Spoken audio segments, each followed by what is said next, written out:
Muito bem. Nós sabemos que quando Jesus veio ensinando, quando ele formou aquele grupo de discípulos que estavam junto com ele, chamados os apóstolos, aqueles 12 e também aqueles 70 que ele enviou 2 a 2 nas aldeias e vilas de Israel para anunciar uma grande mensagem. A mensagem era a grande expectativa do povo de Israel. Qual era?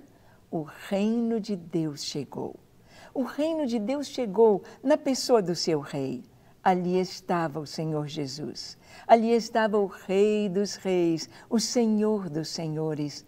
Ali estava aquele que tem domínio não apenas sobre as nações, sobre as pessoas, mas sobre a natureza, os céus, a terra, todos se curvando diante dele.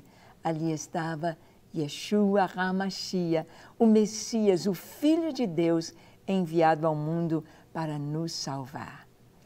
E Jesus ensinou, dizendo, olha, assim como esta geração, assim como as pessoas aqui têm me rejeitado, vão rejeitar vocês também. Assim como eles têm me odiado, eles vão odiar vocês também. Jesus nos alertou que servi-lo, que ser um discípulo, que andar nas suas pegadas, estaríamos sendo sujeitos a passar por aquilo que ele passou. Tanto que o apóstolo Pedro chega a nos dizer que Jesus nos deixou as suas pegadas para que nós pudéssemos segui-lo, pisar nas mesmas pegadas onde o Senhor passou. Aquilo que ele sofreu, ele disse que nós passaríamos também. Nós também seríamos odiados por causa do seu nome. Se você fala com uma pessoa, Deus te abençoe, todo mundo aceita. Porque Deus, na cabeça das pessoas, é o Deus do espírita, é o Deus do hinduísmo, o Deus do shintoísmo, Deus é Deus. Mas se você fala, Jesus te abençoe, se você fala o nome Jesus, se você começa a falar de Jesus, as pessoas já começam a rejeitar e a dizer, você é fanático, você é muito fanático, porque não usamos o nome Jesus. Jesus diferencia tudo. E nós vamos ver que aqui na carta aos Hebreus, o autor também fala a respeito do que os irmãos estavam passando, do que muitos já tinham passado até aquele momento da história, quando esta carta foi registrada e enviada. Vamos ver?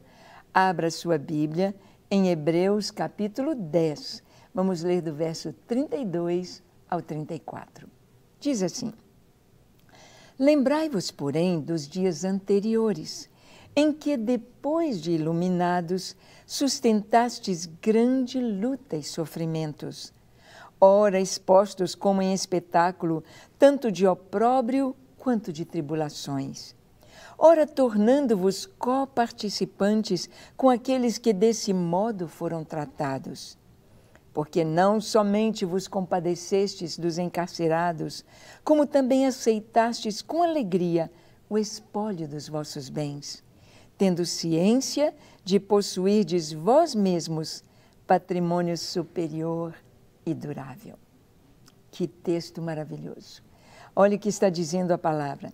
Lembrai-vos, porém, dos dias anteriores, em que, depois de iluminados, sustentastes grande luta e sofrimentos. Quando estes livros, tanto os evangelhos quanto o livro de Atos e as cartas, as epístolas, tanto as epístolas de Paulo quanto as epístolas gerais, foram escritas, o mundo vivia um tempo de perseguição ao Evangelho. Uma perseguição muito forte por parte do Império Romano. O imperador romano era tido como um deus. César Augusto depois, eles colocaram sobre os seus súditos uma ordem.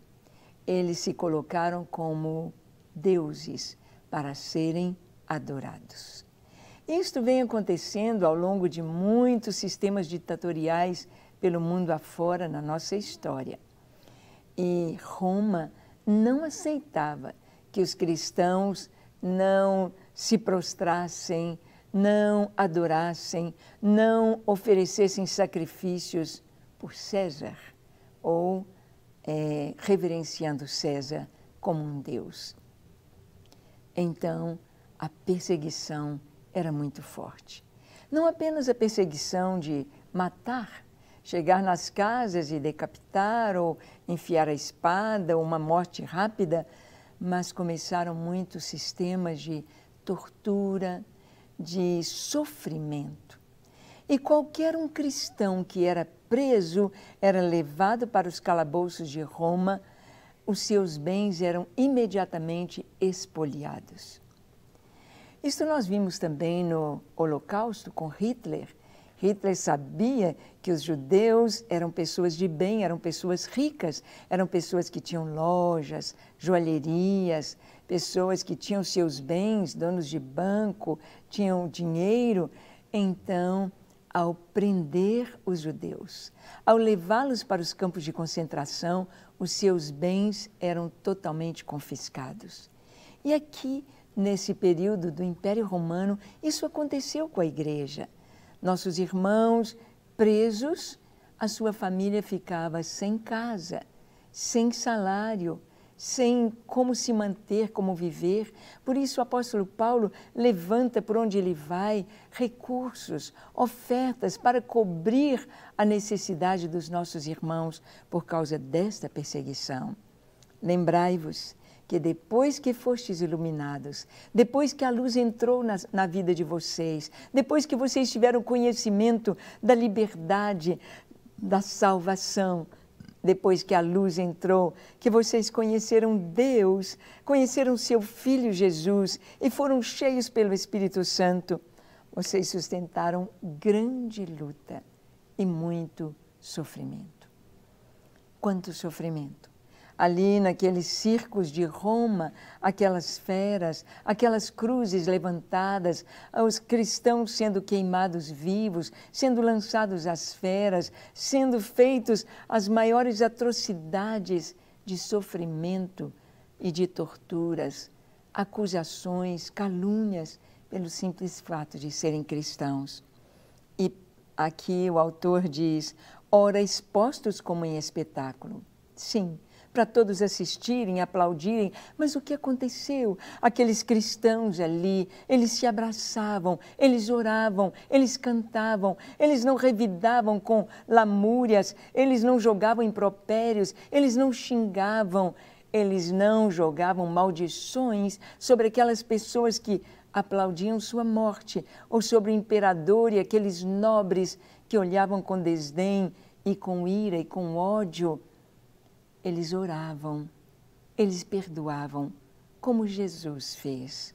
Pai, perdoa-lhes, porque não sabem o que fazem. Como Estevão fez ao ser apedrejado, Senhor, não lhes imputes este pecado. E isto ia trazendo nos corações daqueles nobres, nos corações daqueles romanos que assistiam àqueles espetáculos de carnificina tão terríveis, ia trazendo um questionamento. Que povo é este? Que paz é esta? Que alegria é esta? Que enfrentamento com coragem à morte é este? E muitos nobres se converteram. E muitos ricos se converteram a Cristo. E a palavra de Deus e a salvação foi entrando nos corações, na nobreza, entre tribunos, entre grandes homens e mulheres, entre sábios. O Evangelho foi entrando.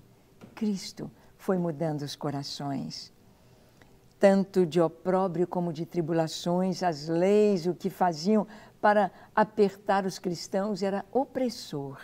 Mas ele diz, ora, tornando-vos coparticipantes com aqueles que deste modo foram tratados, se não pessoalmente, mas vendo o sofrimento dos irmãos, vendo seus pastores, seus líderes sendo presos.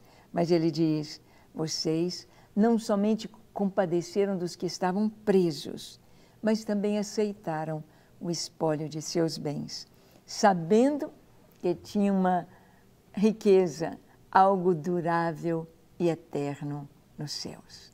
Por isso, a igreja perseguida pode manter-se firme e fiel. A igreja perseguida, os cristãos, podem ter paz nos momentos de dor e sofrimento, porque sabem o que os aguarda. E você? Vamos orar?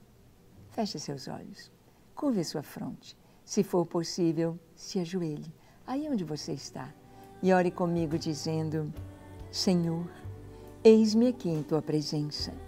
Eu abro o meu coração para Ti, eu Te peço perdão dos meus pecados, lava-me, limpa-me, transforma-me, purifica-me, Senhor. Eu quero ter esta paz, eu quero ter esta esperança, eu quero ter esta segurança que há em Cristo e que houve nos primeiros cristãos. Dá-me a Tua presença, dá-me o Teu perdão, entra na minha vida, Jesus, e faz de mim uma pessoa totalmente diferente, cheia do Teu amor, da Tua presença e da Tua salvação. Escreve o meu nome no livro da vida e dá-me certeza de salvação. Eu me entrego a Ti, com tudo que sou, com tudo que tenho, com a minha casa. Te entrego a minha vida hoje, o meu futuro, para sempre. Amém. Pai, que cada pessoa que nos assiste seja tocada pelo Teu Espírito Santo, seja livre, limpa, salva, santificada por Ti, e que a Tua bênção de cura alcance os enfermos, a Tua bênção de libertação alcance os oprimidos, a Tua bênção, Senhor, de suprimento alcance os necessitados. Em nome de Jesus. Amém, amém e amém. Graças a Deus. Não quer ficar um segundo por fora da nossa programação? Agora você pode nos acompanhar através das plataformas digitais. Não perca tempo, acesse, curta e siga-nos. Fique por dentro de tudo o que acontece por aqui. Rede Super, inspirando você.